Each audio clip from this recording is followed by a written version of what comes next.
இந்த யங்ஸ்டர்ஸ் பூரா கல்யாணம் பண்ணுறதுக்கு இப்போ பயப்படுறாங்க.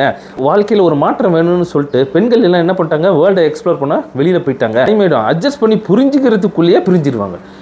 எப்படி நீங்கள் சின்ன வயசுல இருந்து சாமி தான் உன்னை காப்பாற்றுவார் அப்படின்னு சொல்லி கொடுத்து சாமி பக்தியை வந்து வளர்க்குறீங்களோ, இறந்த முன்னாடி சொர்க்கத்துக்கு போறியா இல்லையோ, இவங்களை பற்றி தெரிஞ்சுக்கிட்டா வாழும்போதே சொர்க்கத்தில் வாழ்கிற மாதிரி இருக்குன்றத மண்டையில் ஏற்றி விட்டுருங்க.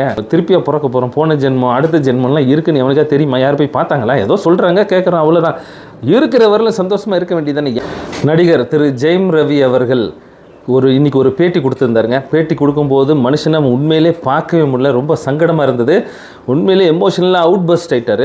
அதாவது கணவன் மனைவிக்குள்ளே ஒரு டிஸ்பியூட் இருக்குது, 2 பேர் பிரிஞ்சு இருக்கிறாங்க, குழந்தைகளை கூட பார்க்க விட மாட்டேன்றாங்க அப்படின்னு சொல்லிட்டு அந்தளவுக்கு புலம்புறாரு. படத்தில் கூட ரீலில் கூட இந்தளவுக்கு அழுதுருக்க மாட்டாருங்க. மனுஷன் வந்து ரியல் லைஃப்பில் ஒரு கேமரா முன்னாடி உலகமே பார்க்கும் அப்படின்னு கூட யோசிக்காமல் அந்தளவுக்கு எமோஷனை கண்ட்ரோல் பண்ணவே முடியல. ஸோ நம்ம வந்து இந்த பர்சனல் லைஃபுக்குள்ளே நம்ம போகலை. ஏன்னா தவறு வந்து அவர் மேலேயும் இருக்கலாம், அவங்க ஒய்ஃப் மேலேயும் இருக்கலாம், ஏன் முக்கியமாக அவங்கள சுற்றி இருக்கிற குடும்பத்தார்கள் மேலே மிக முக்கியமான காரணமாக கூட இருக்கலாம். ஏன்னா இன்றைக்கி பல டைவர்ஸ் கேஸு அந்த மாதிரி தான் வருது. ஸோ அதை பற்றி நான் பேச வரல. நம்ம இப்போ இந்த சமுதாயத்தில் வந்து டைவர்ஸ் ஆகிறது இப்போ அதிகமாக வந்துக்கிட்டே இருக்குது. அதாவது ஒரு சென்சஸ் என்ன சொல்லுது அப்படின்னா, இந்தியாவில் மொத்தம் பார்த்திங்கன்னா 8 லட்சத்துலேருந்து 9 லட்சம் டைவர்ஸ் கேஸு பெர் இயர் வந்து ஃபைல் ஆகுது அப்படின்னு சொல்கிறாங்க. அதில் வந்து பெண்கள் 58% டைவர்ஸ் கேஸில் பெண்கள் தான் கேஸ் கொடுத்துருக்காங்க அப்படின்றது சொல்கிறாங்க. இதில் வந்து 33% பார்த்திங்கன்னா மியூச்சுவல் கன்சென்ட்டோட பிரியிறாங்க அப்படின்னு ஒரு ஸ்டாட்டிஸ்டிக்ஸ் சொல்லுதுங்க. இதில் அதிகப்படியான ஒரு டைவர்ஸ் கேஸ் உள்ள மாநிலம் எது அப்படின்னு பார்த்தீங்கன்னா மகாராஷ்டிரா. தமிழ்நாடு வந்து 5வது இடத்துல இருக்குதுன்னு சொல்கிறாங்க. ஸோ இந்த மாதிரியான ஆனால் இந்த கேசஸ் வந்து வருடம் வந்து அதிகமாயிட்டு போயிட்டுருக்கு அப்படின்றது இந்த ஸ்டாட்டிஸ்டிக்ஸ் சொல்லுது. ஸோ இந்த மாதிரியான ஒரு மனுஷன், இந்த ஜெயம் ரவி அவர்கள் கல்யாணத்துக்கு அப்புறம் இப்படி கதறாரு. சினிமாவில் எவ்வளோ ஜாலியாக இருந்தார், கல்யாணம் பண்ணிவிட்டு இந்த அளவுக்கு கதறாரு அப்படின்னு இந்த வருங்கால இளைஞர்கள் அப்படி ஒரு செகண்ட் யோசிச்சிட்டாங்கன்னா, நம்ம இன்னைக்கு கல்யாணம் பண்ணணுமா அப்படின்னு நினச்சிட்டாங்கன்னா அது எவ்வளோ பெரிய பிரச்சனையில் வரும் அப்படின்றது தான் இந்த வீடியோவில் நான் சொல்லணும்னு நினைக்கிறேன்.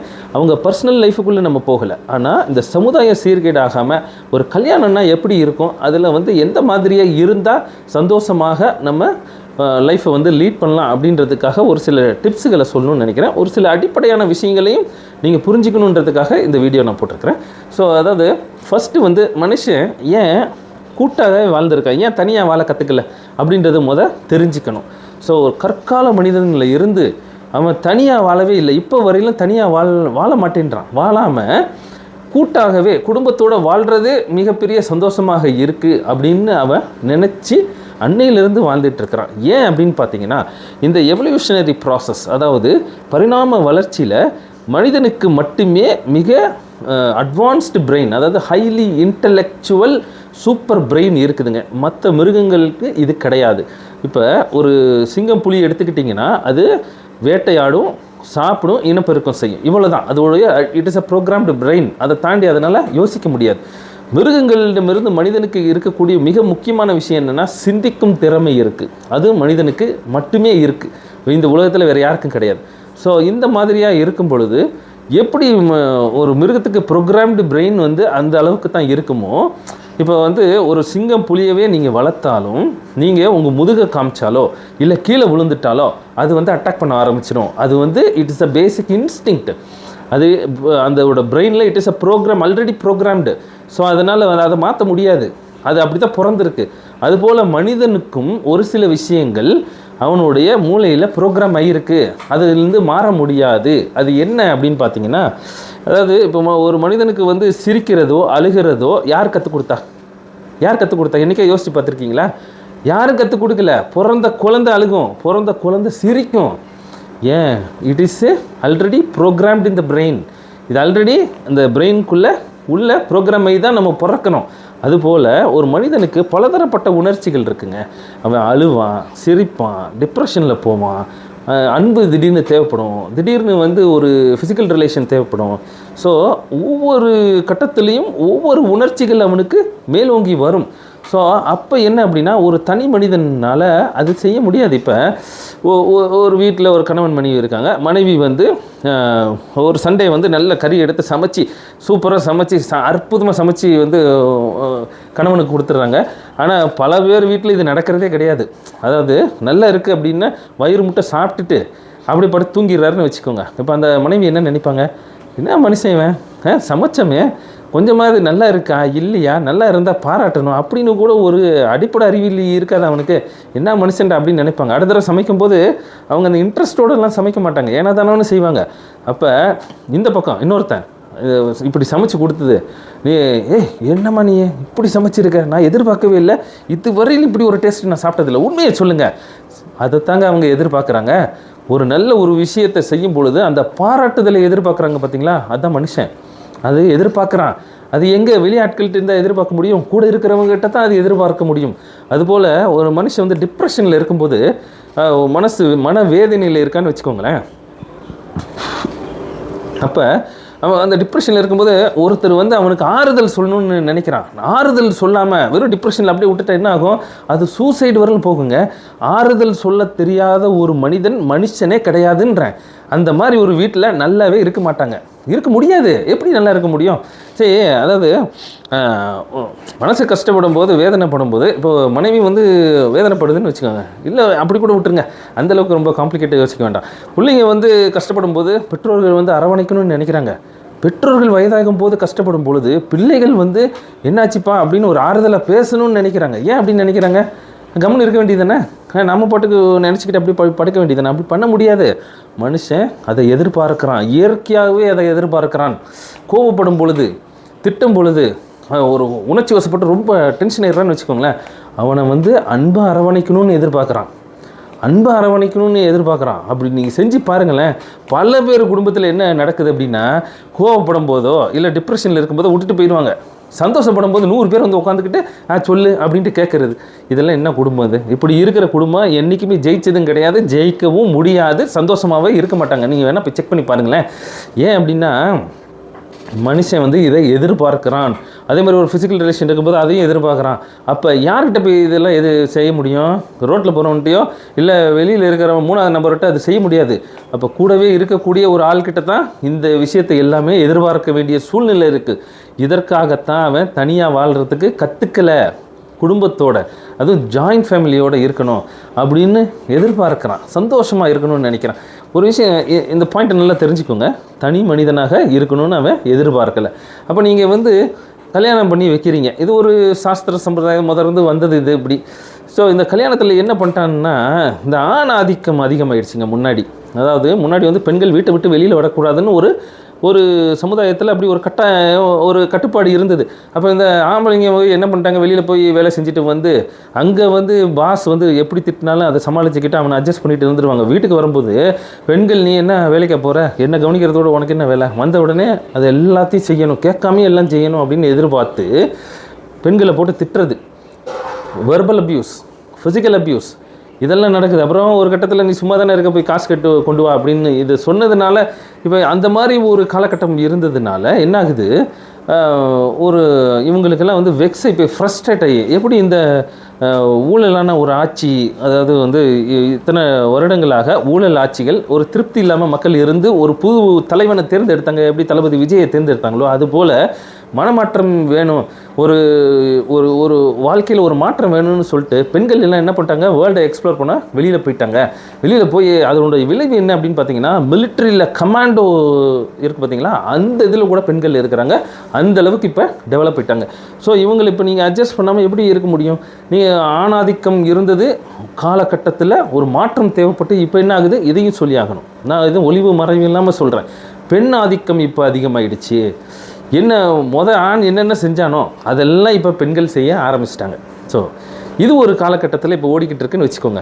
இதே மாதிரி மக்கள் ஒரு மாற்றத்தை ஏற்படணும், மாற்றம் வேணும்னு நினச்சாங்கன்னா என்ன நடக்கும் அப்படின்னா, இந்த யங்ஸ்டர்ஸ் பூரா கல்யாணம் பண்ணுறதுக்கு இப்போ பயப்படுறாங்க. ஒரு 10 வருஷம் கழிச்சு யாரும் கல்யாணமே பண்ண மாட்டாங்க. அதனால் என்ன ஆகும் அப்படின்னு பார்த்தீங்கன்னா, லிவிங் டுகெதர் ரிலேஷனில் போயிடுவாங்க. அது வந்து ஆரோக்கியமான ஒரு சமுதாயம் இருக்கும்னு நினைக்கிறீங்களா? சமுதாய சீர்கேடு வரும், சமுதாயம் சீர்கெட்டுரும்.